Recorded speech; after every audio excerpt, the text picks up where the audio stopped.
파편이 있어요. 파편이. 이게 뭐냐면 이 끝쪽 부분의 일부가 떨어져 나온 거예요. 깨져서 크랙이 가서.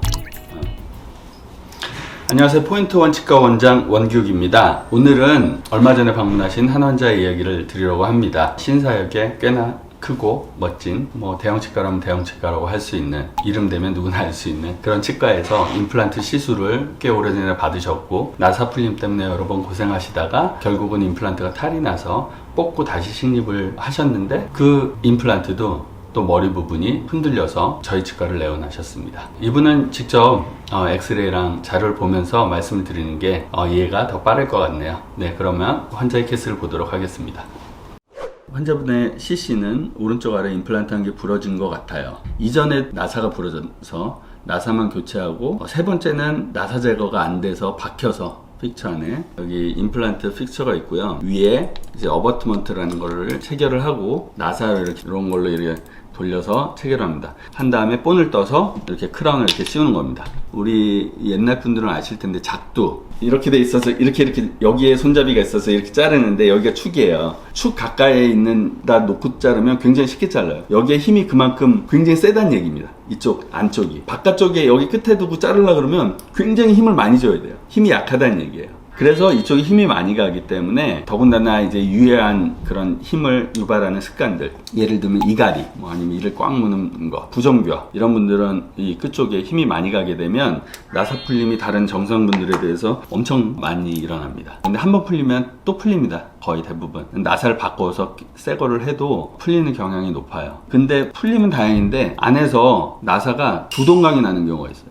이게 풀려가지고 막 놀다가 보면 부러져가지고 이 정도 반은 안에 박히고 나머지가 이제 이 어버트에 딸려서 이렇게 그냥 뚝 나오는 경우가 있죠. 이것도 잘 빼면 빠지는 경우가 있는데, 안 빠지는 경우는 임플란트를 빼야 됩니다. 뼈를 갈아내고 빼야 돼요. 그렇게 해서 이 자체를 뼈 속에 있는 걸 빼고 다시 한 지 4, 5년 됐대요. 근데 또 부러진 거예요. 그래서 파노라마를 보아하니 이런 상태로 오셨고요. 뼈가 이미 이쪽으로 많이 한 반 정도 녹아 있으시고, 얘를 흔들어 보니 얘가 흔들려서 뺐더니 이 어버트먼트, 사실은 이 어버트먼트 여기 모양 갖고도 할 얘기가 있습니다.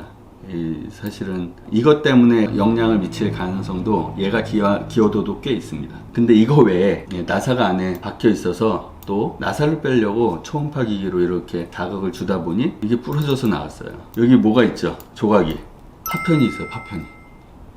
이게 뭐냐면 픽스처의 끝쪽 부분에 여기가 얇거든요, 상대적으로. 이 끝쪽 부분의 일부가 떨어져 나온 거예요. 깨져서 크랙이 가서. 빼고서 사진을 찍어 보니 뭔가 조각이 있고 여기 금이가 있어요.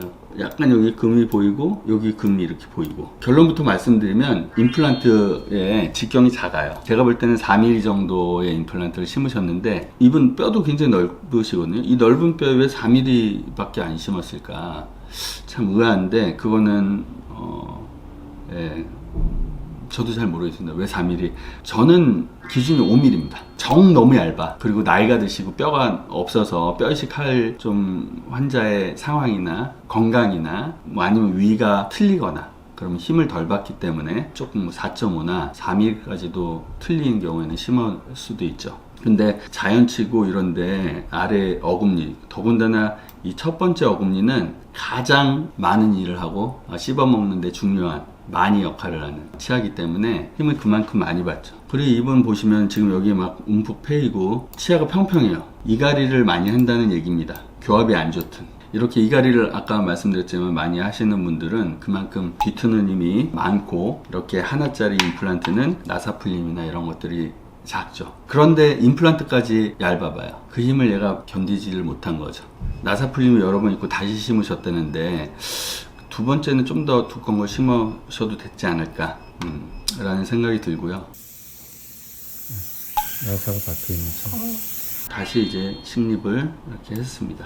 이거는 5.5mm를 심은 겁니다. 보통 5mm 심는데 너무 두꺼운 거 심어도 나중에 빼기가 힘들어서 그런 걸 감안해서 너무 두꺼운 건 안 심니다. 보통 7mm까지 나와요. 보면은 이 옆에 있는 이 두께가 다르죠.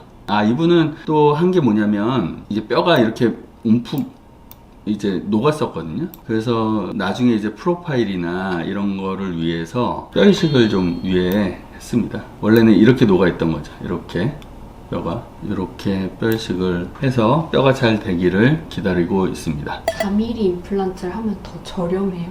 아니요, 가격은 동일합니다. 제가 말한 건 직경입니다. 여기 직경. 임플란트가 탈락하지 않기 위한 그러한 척도 중에 하나가 BIC인데 접촉면입니다. 직경이 4mm면 조금 긴 거 심으면 돼요. 근데 이런 분들은 해당이 안 되는 거죠. 어쨌든 여기가 너무 얇아지고 힘을 이 위에서 잘 못 받으니까. 그래서 뭐 가격은 하여튼 두 개는 차이 없이 동일하고, 어금니 쪽에 적절한 직경을 지키는 것이 중요하고, 지금 얘기하다 보니까 나왔는데 길이도 또한 어느 정도 적절한 길이를 하는 것이 중요하다라는 것을 말씀드립니다. 네, 뭐 어떻게 마무리해야 될지 모르겠는데 아무튼 좋다고 생각하시면 좋아요, 구독, 알람 설정 부탁드리겠습니다. 감사합니다.